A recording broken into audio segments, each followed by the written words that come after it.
Good morning. Good afternoon. I did it again. Good afternoon. Happy Sunday. Happy every day. I would wish that for you all the time. Happy whatever day it may happen to be. Good morning, Heidi. Glad that you're here. Glad that I'm here. Glad that we're all here. It's a good day, isn't it? And if it hasn't been great so far, let's turn that around. And if it's been a good day so far, let's make it even better. Shall we? Let's do that. It's quite warm here in Ventura, and I think that that's probably 20 degrees cooler than it is in Los Angeles, but I'm such a weather wimp. I am such a weather wimp. So, those of you who are in the hotter environs, I'm sorry. I hope that you handle it better than I do. Good morning, Donna. I'm glad you're here. How's that? Howdy, Kirk. Isn't this fun? It's kind of like the family's all showing up. Here we go. We've got an appointment with destiny. I wonder what that really means. I'll have to work on that one. There's probably a talk in there. In fact, I'm sure there's a talk in there somewhere. I think I'll just ignore it for now. Hot in Burbank. Yeah, I've been watching the weather and hot. That's where I got we're probably 20 degrees cooler here than you are. So when I complain, I will complain softly.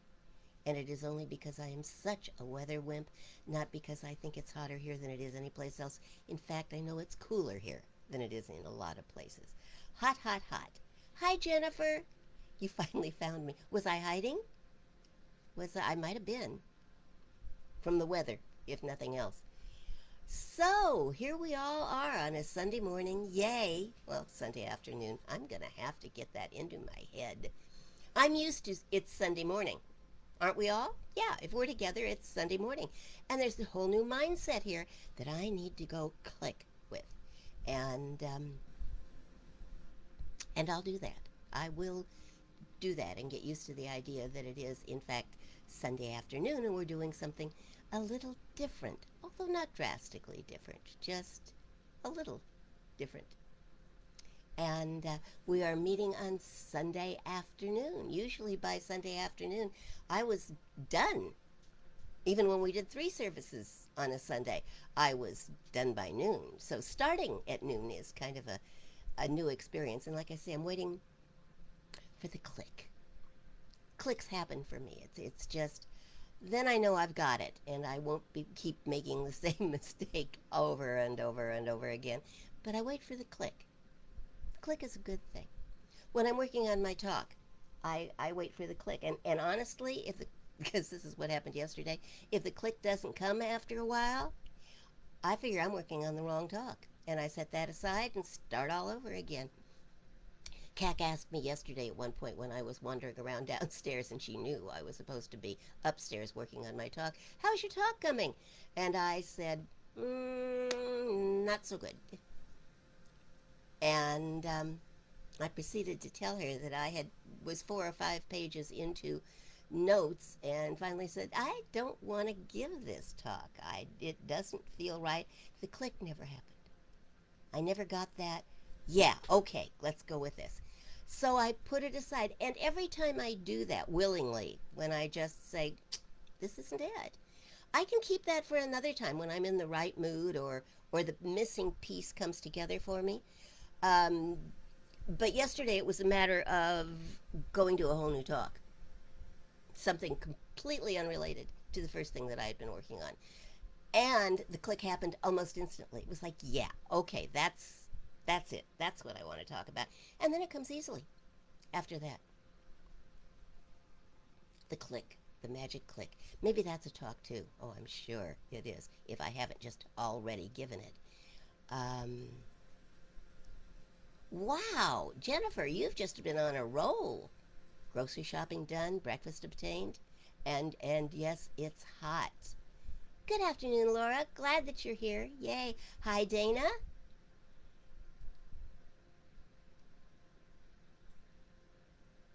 Very grateful for AC. Yeah, you guys are in a real weather thing. See, I'm complaining because I'm a wimp.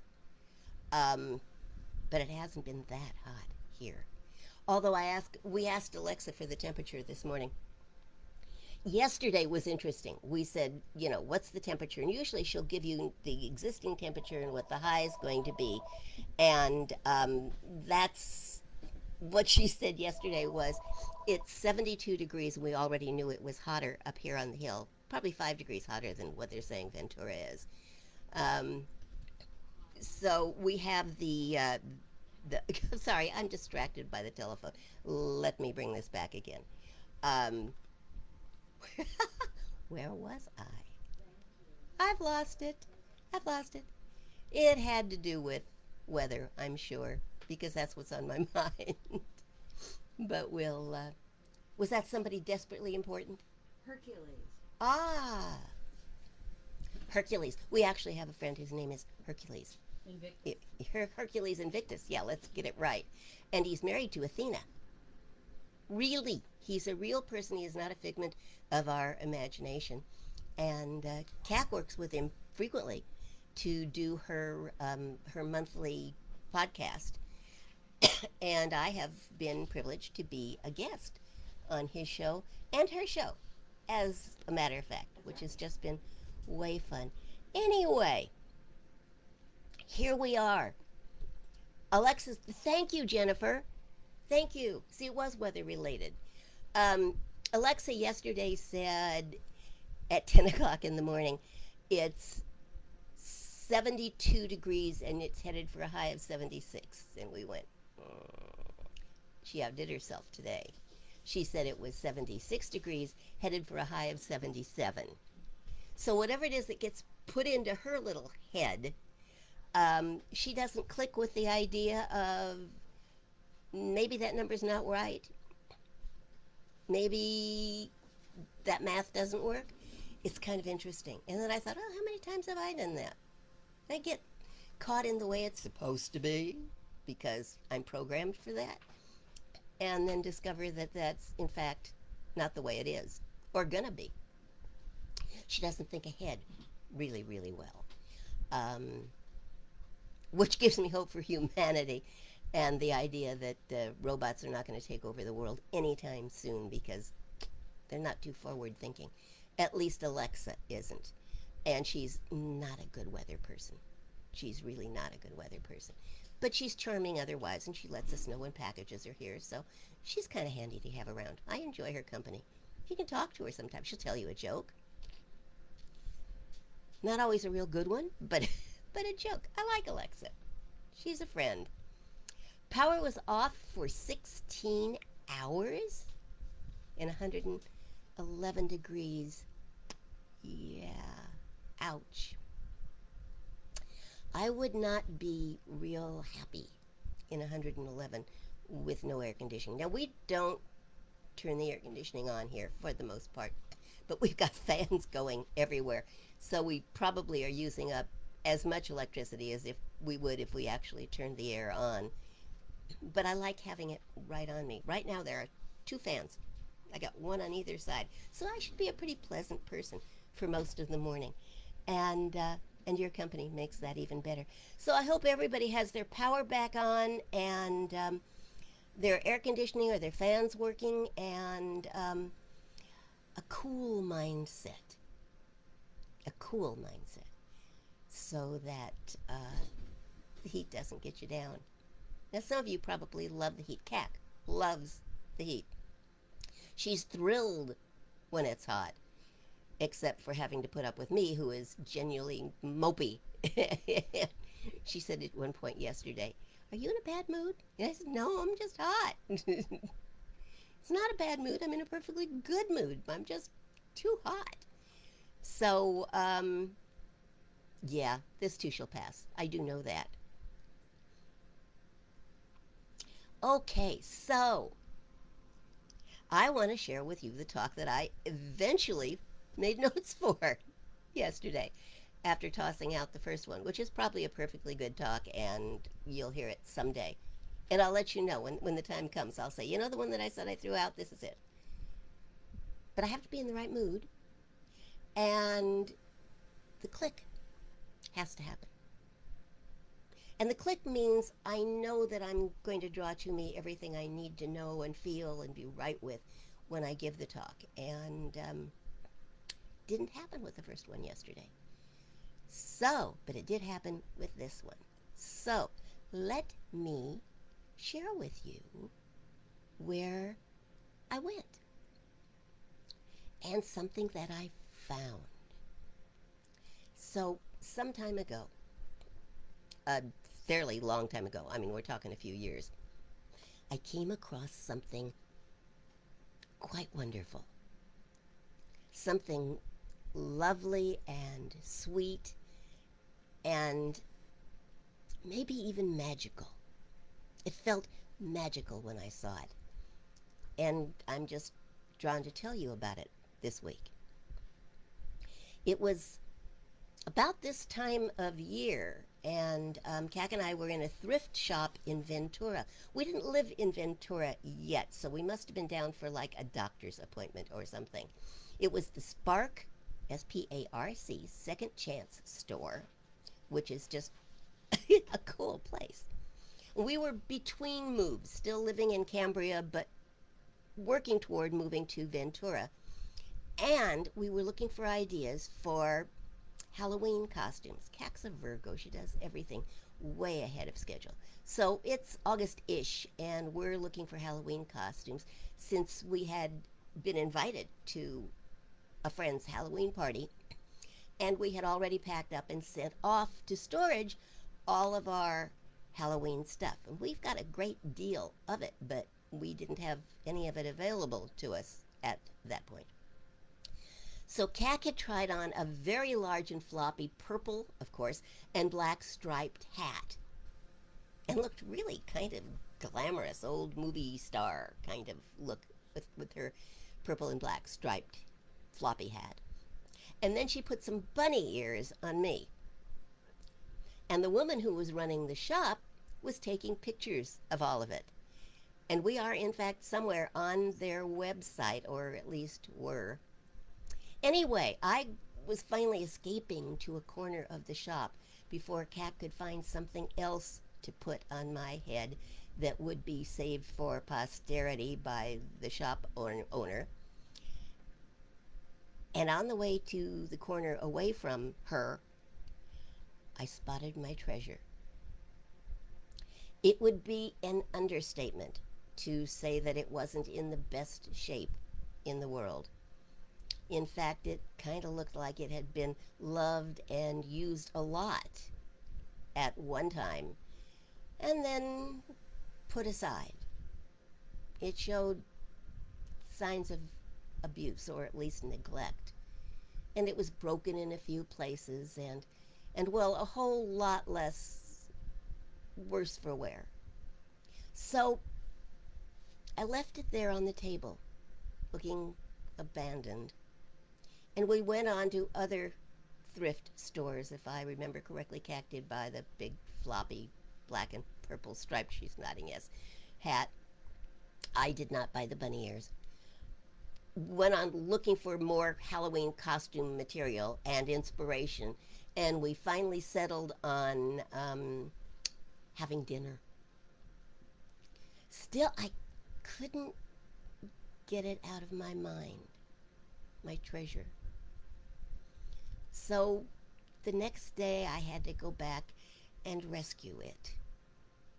It was still there in the corner of the thrift shop, and the bright light of day did absolutely nothing to make it look more attractive.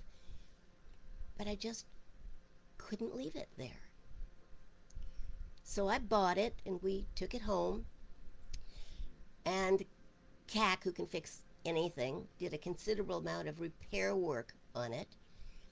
And though it had clearly been through a lot, I was really thrilled with my newly restored faith box.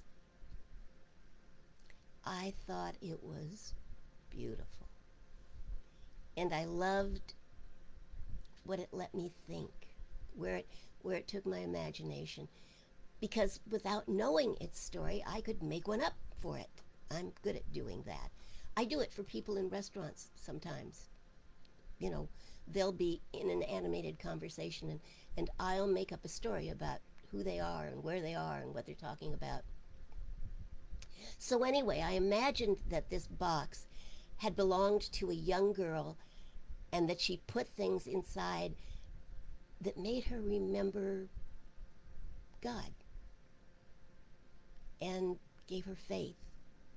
It said faith on the outside of the box. And Cac had repainted that carefully so that it said it nicely. The box was about the size of a bread box, for those of you that remember that old line.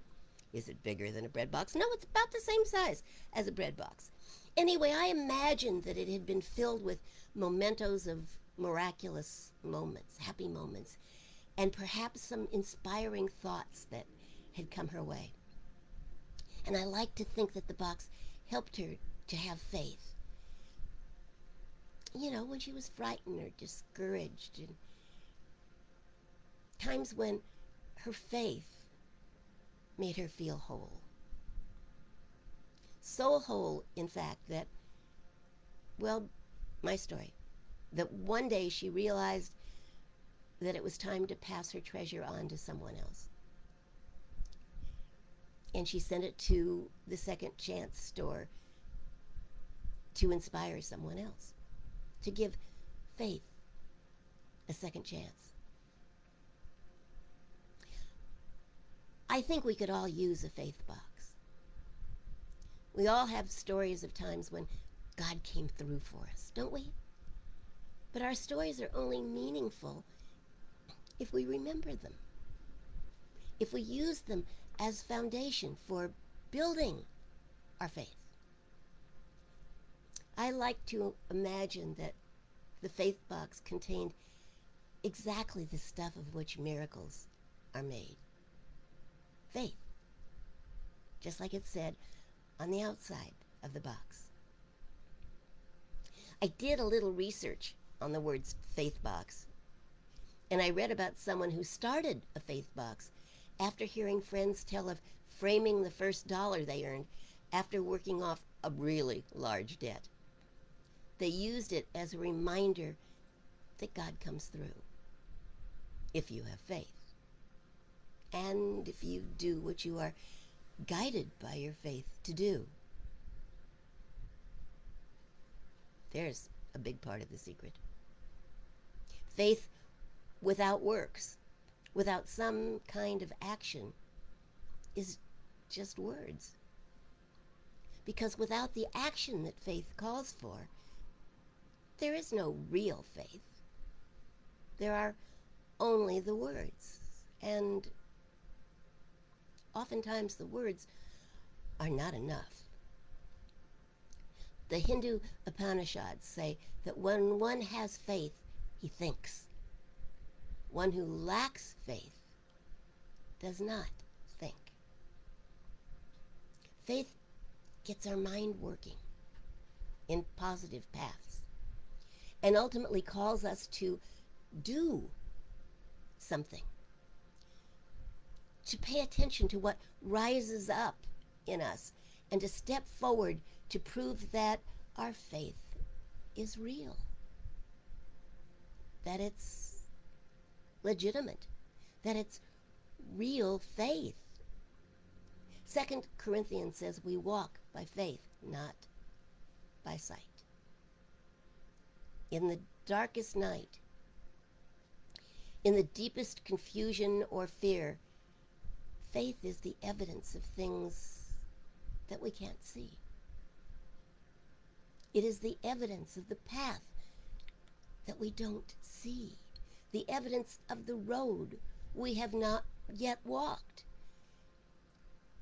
And still we step forward with faith, not by sight, for we can't see, but by faith.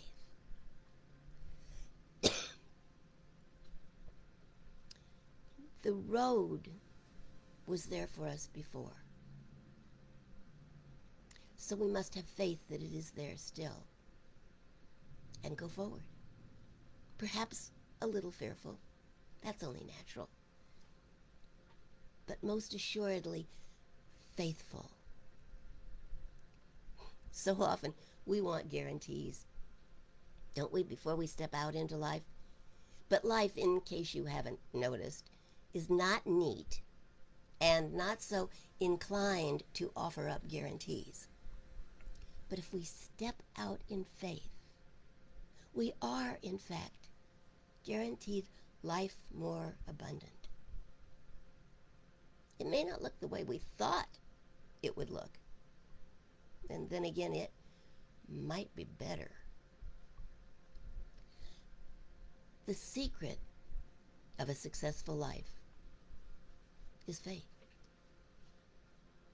Faith in an inner presence, faith in an inner power, faith that Spirit really is and is in us, as us, being us, doing us things.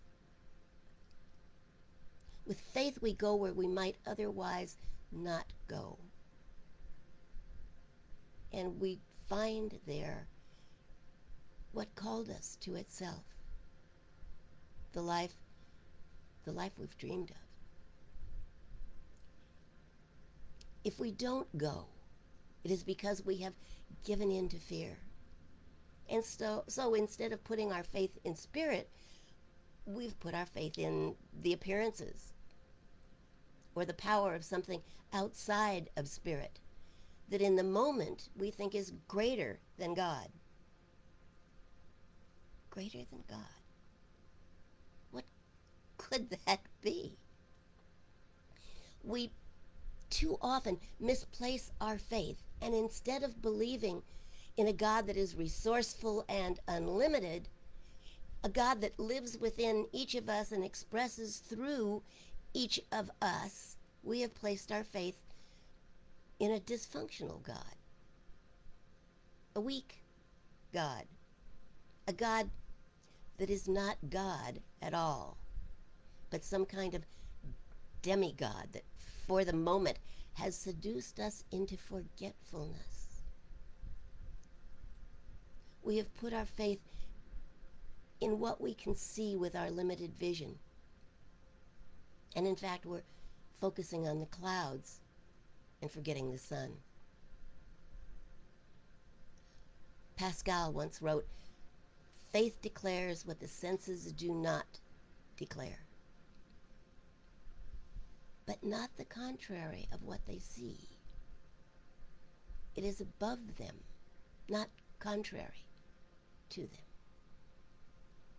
Faith yet transcends the senses.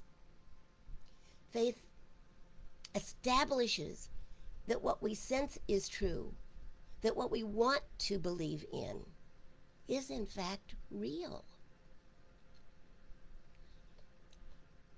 Too many of us, I think, were raised in religions with man-made rules. And when we questioned the rules, we were told to take it on faith, which, at least in my experience, gives faith a really bad name. But what I believe now is that what is really true, that which is of God, can handle the questions if we have the faith to ask them. Faith is the substance of things hoped for. So, we hope for understanding. We hope for world peace. We hope for wholeness. But while we are hoping, let us actively look for the presence of that which could and would help us understand. Let us believe in something bigger than our fears, bigger than our lack, bigger than our misunderstanding. Let us believe.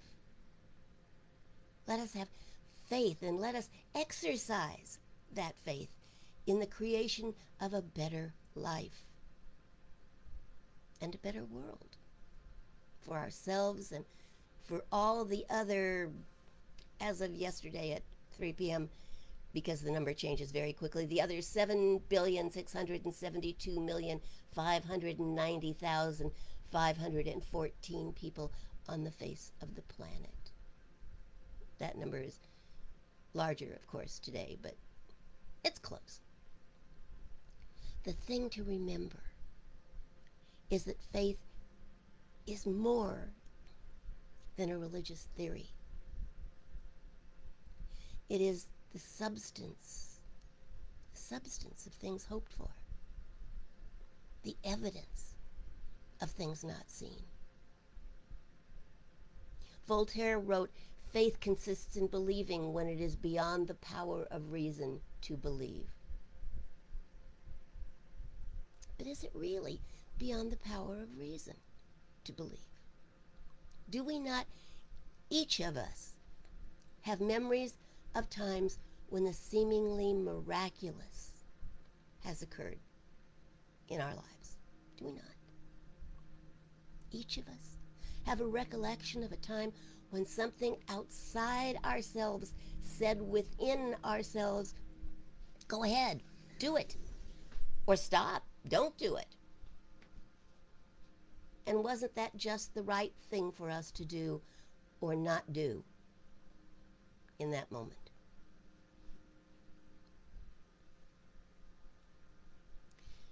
Every day,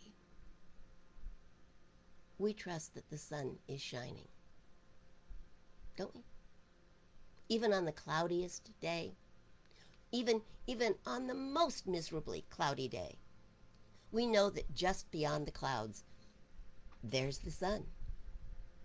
And it has come out before, and it will come out again. We just can't see it.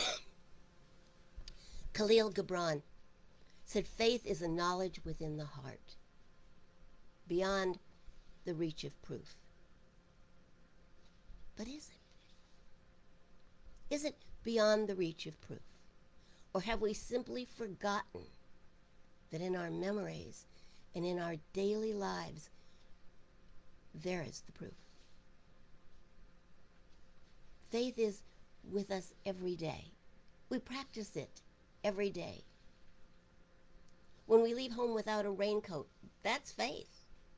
When we start our cars, that's faith, that the car is going to start and get us where we want it to get us. When we drive down the road, we exercise faith. Whenever we work toward a worthy goal, we exercise faith. We show our faith in something that we cannot yet see, but which we believe in. You can't see gravity, but you can see what it does. And you trust that. You believe that. You have faith in that. You can't see how life works, but you can see how life expresses. And you trust that. You trust that every time you plant a seed or a bulb, you have faith in that. Or why bother? You have faith that that which you plant will survive and thrive and grow. You can't see love, but you can see what love is and does, and we trust that every time. Every time we fall in love again, every time we look into the eyes of someone we love and trust. So,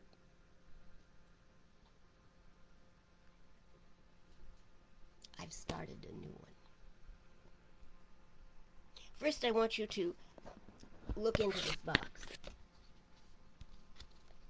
For all appearances, other than the word faith, there's nothing in it, right? Or is there? Just because you don't see it, does that mean it isn't there? Is this box really empty? Or does it hold the substance of things hoped for? The evidence of things not seen? Does it hold memories of miracles? Does it hold the possibility of more miracles? You can believe or not.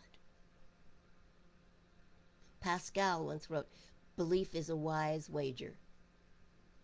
Granted that faith cannot be proved, what harm will come to you if you gamble on its truth and it proves false? If you gain all. If you lose nothing." Are you willing to take a chance on faith?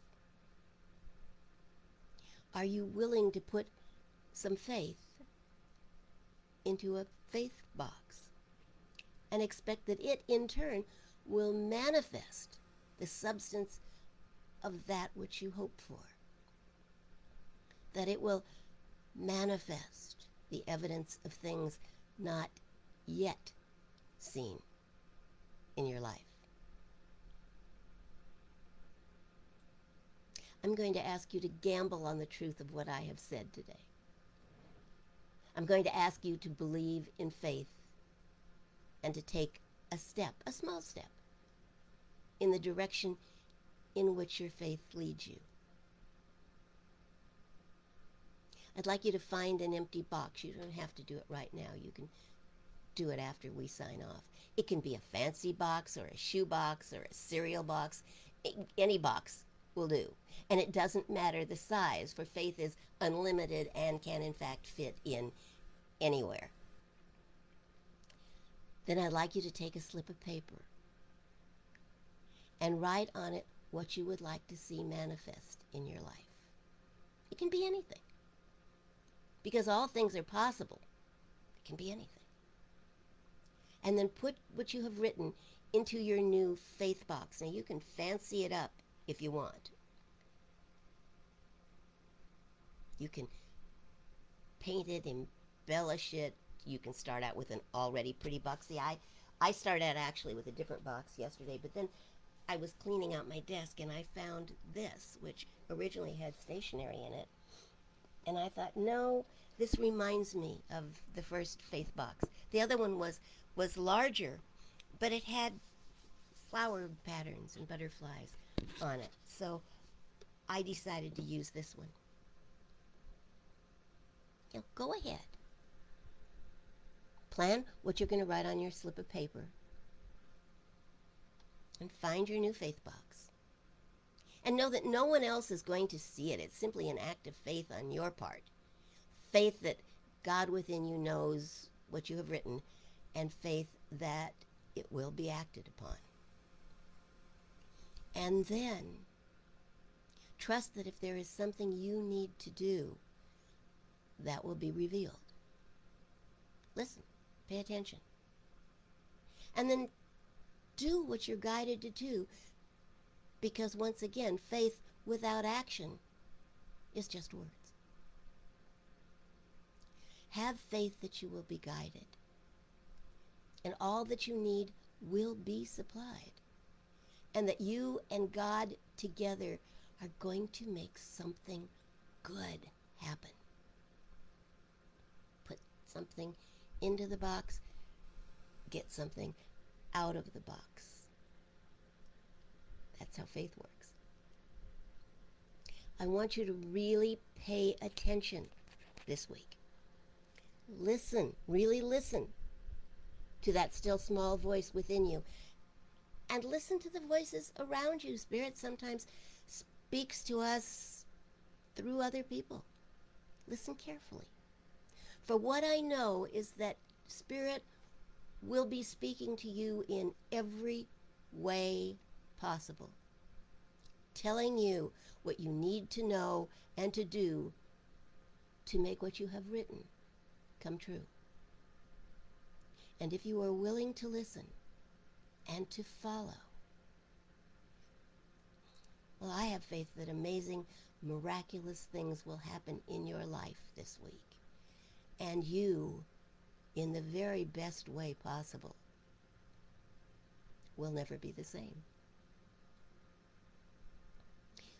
When we finally moved, I passed my faith box on to someone who needed it more than I did. But I miss it. And thinking about talking to you today gave me a reason and an opportunity to create a new box. And I have faith that amazing things will come out of it, just as they came out of the other box. Amazing things. For me, for you, for all of us. I'll let you know as things unfold. All I ask is that you have faith. And then, well, let's see what happens. Be willing to think outside the box while putting your hopes and dreams inside the box.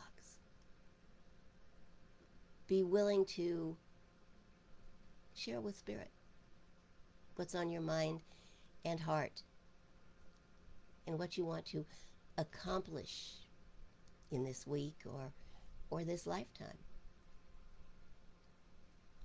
Spirit's waiting. What would you like?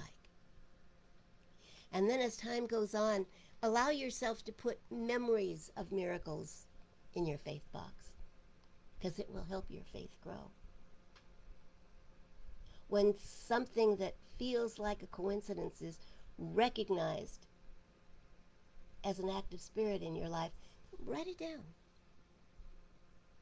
All you need is enough words so that sometime in the future, if your faith needs a little bolster, you can pick it up and there's enough words on there to remind you of the miraculous.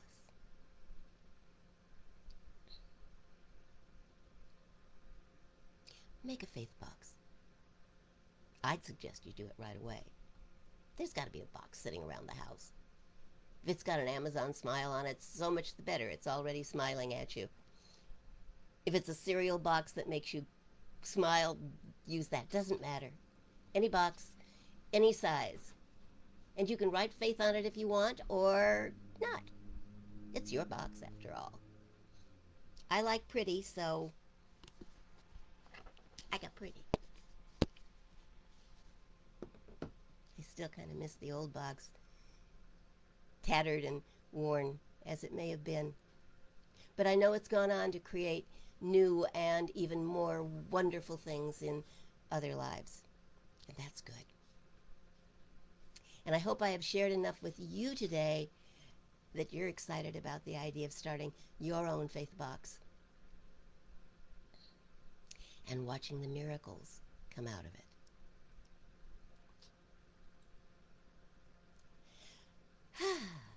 Well, that's my story, and I'm sticking to it. I kind of love my new little box. It takes up much less room. The other one was really quite large. And this one's pretty, and I like that. But it doesn't need to be. All it needs to be is a receptacle for my faith. I would wish for you the same miraculous moments out of a tiny little box that started out being something else and ended up holding your faith. So, there we are. There we are. Oh dear, I'm trying to see what you've been talking about, and the little thing is going the wrong way. Not much. They were listening. Well, good for you. Susan says, good hot afternoon. Yeah. There we go. How hot is it where you are? Not that I know how hot it is here. Alexa said it was going to go from 76 at 10:30 to 77 for a high. Alexa has her feet in the water down at the beach. Yeah, I think so. Yes, we do think that when we ask for Ventura weather, she gives us beach weather, which is not where we are. We're up in the hills, and it's a good 5 degrees at least hotter up here without the ocean breeze. So yeah, the box is pretty cool, isn't it, Heidi? I love it. You would have loved. Heidi is an artist. You would have loved the original box. You would have bought it faster than I did. I know you would have, because it was just something magical about it. And I had trouble imagining anybody parting with it, putting all that love into it, and then parting with it. And then I just imagined that they got older and had it together and wanted to share. So that's kind of where I was when I decided to part with the original box. Pretty big box. Pretty. Pretty. Cac made it prettier than it was when I first saw it. But I fell in love with it right from the very beginning. So there you go. So, are you going to do it? Some of you I know are busily looking around your house right now for a cereal box or a shoe box. Shoe boxes would work great. Anything that you can take the lid off and on and put things in easily and peek every once in a while. So the good news about a faith box is you can peek and look inside anytime you want. It's not like opening the oven door on something that you're cooking, baking, roasting, whatever. It's not like doing that at all. It doesn't mind you looking in there at all. But what you're really going to see, and I know this to be true, what you're really going to see is what you put into the box shows up someplace else in your life. So if you really want a pony, don't look in the box for the pony. Put the request in the box. Oh, is that your faith box? Yeah. This is Cac's faith box. Of course it is. It's a little Hello Kitty box. Yep. Yep. Anything will work. Anything will work.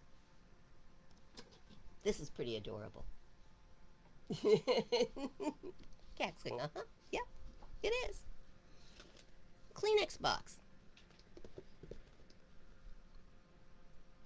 Anything that has a lid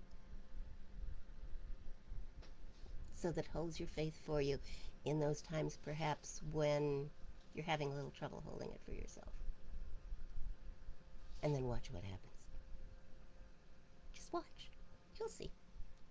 Miracles. I'm telling you, miracles.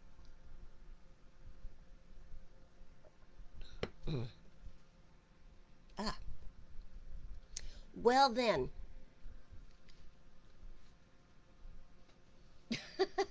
Only 91 in Canoga Park. Thanks, Dana. That's actually not too bad. Ooh, Susan. 97 and climbing. Donna's got one. I bet she's got a box. Uh-huh.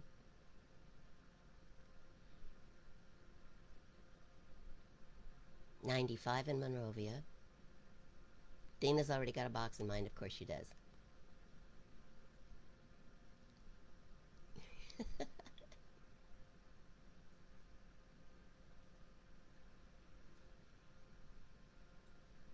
Yeah, that might be the perfect box, Susan.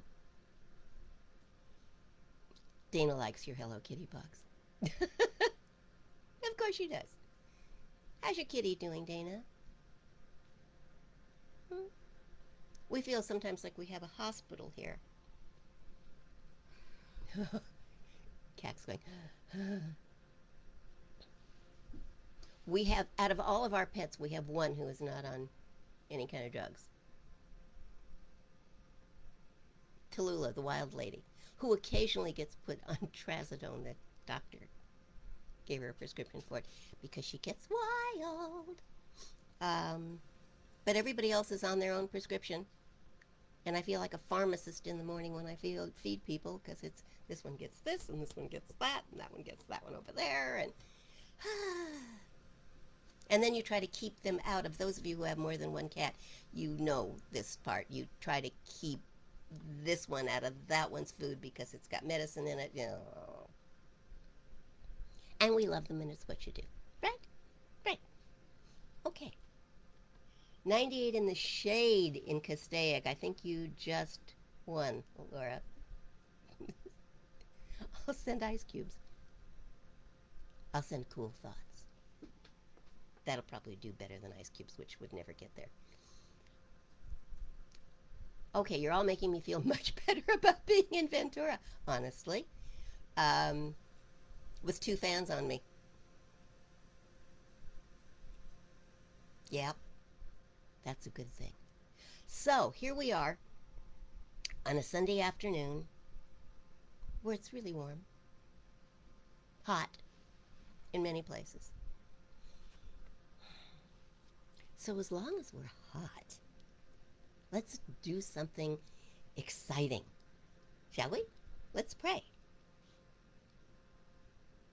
Hey, it works for everything. So, what I'd like you to do is close your eyes if that's comfortable for you. And if it's not, just soft focus. Soft focus so that your mind goes within and isn't left hanging out there in the whatever is going on out there. And this time is just for you. Just for you. A few moments with Spirit, just for you. A few moments carved out of a busy day, just for you. A few moments in the perfect temperature of paradise, just for you. Time away. Time with Spirit. Just for you. And so, in the busyness of our day, with all of the to-dos and to-bes,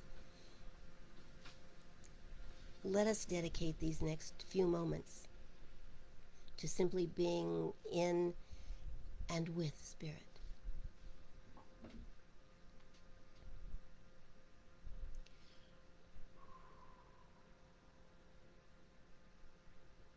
There. And it is cooler here. Because where God is, it is perfect. We feel stronger here. Because where God is, there is strength.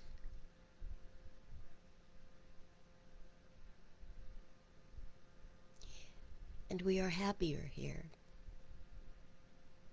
Because where God is, there is the fullness of joy and love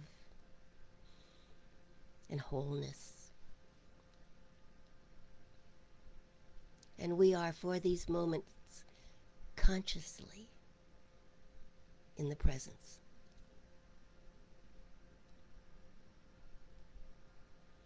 And we have faith that this presence goes with us everywhere, all the time, that we are never separate from it, that we cannot be separated from it, that it is the very truth of our being. We are in God and of God. and expressing that in every moment.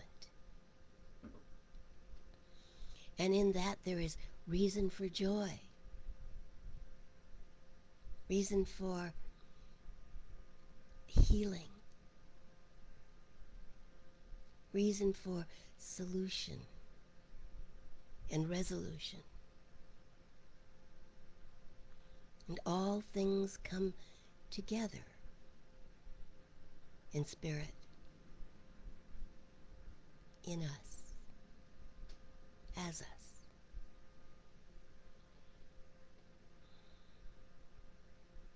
And we have faith,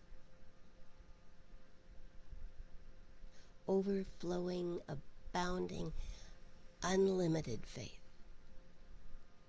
in the presence of God within. And so we know that all things are possible. We know, in fact, that all things that we can imagine are probable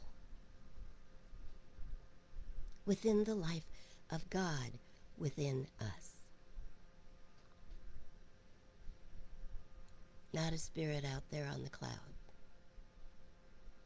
but a creative spirit, the creative spirit within us, just waiting for instructions, waiting for our faith to make our dreams whole. And so we allow ourselves today to dream. To dream of life-changing, life-altering good things. We allow our faith to imagine beyond what seems possible. Because with God, all things are possible. And so we choose today those things which we desire to manifest in our lives. And we put them in a safe place in our hearts. And give them a healthy start on reality by writing them down and placing them in our faith box, knowing that that which we put in our faith box will manifest. In deepest gratitude for the miraculous things that we expect to take place this week, that we will welcome into our lives and our awareness for all of that, and for this so much more that is within the life of God, we give thanks. And let it be so. And so it is.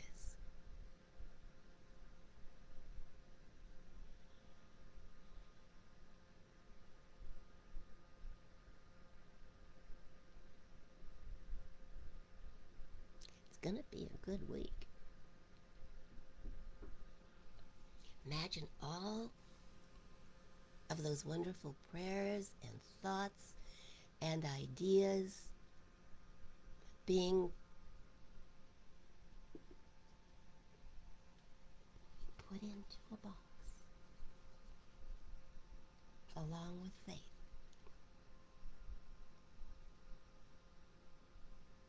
And becoming real.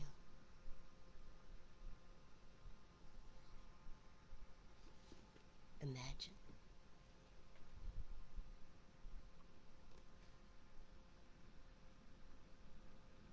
It should be pretty easy to put together. And for those of you that are wondering, yes, you can put in more than one thing in your box. I know that question's out there. Just don't overload it in the beginning. Not because the box can't handle it. And not because your faith can't handle it. But because perhaps we don't want to dilute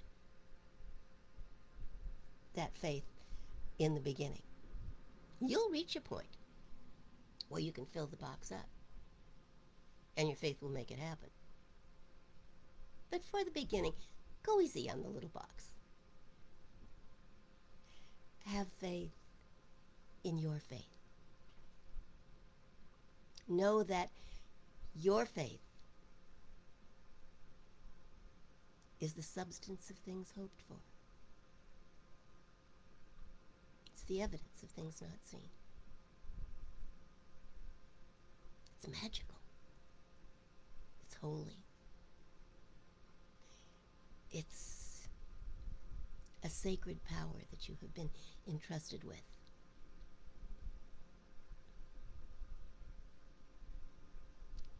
Use it wisely.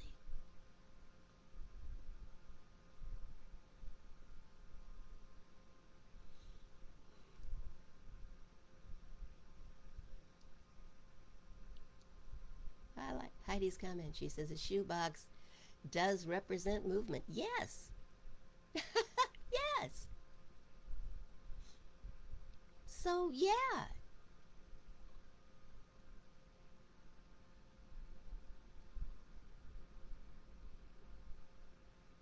Everyone,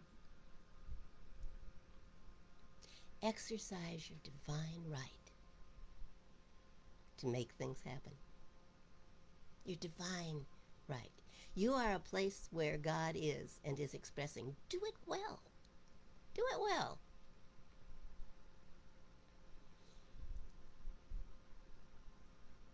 And we love you, Jennifer. Love all of you. Thank you for being with us this afternoon.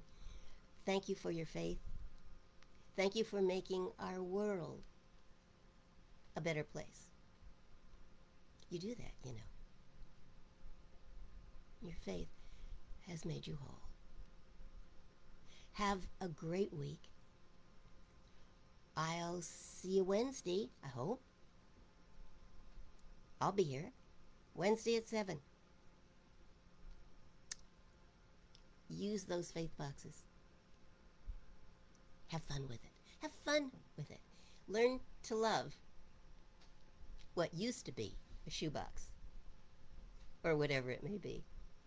And while you're at it, learn to love yourself, because you're a place where God is, and gosh, what's not to love? Have a great week.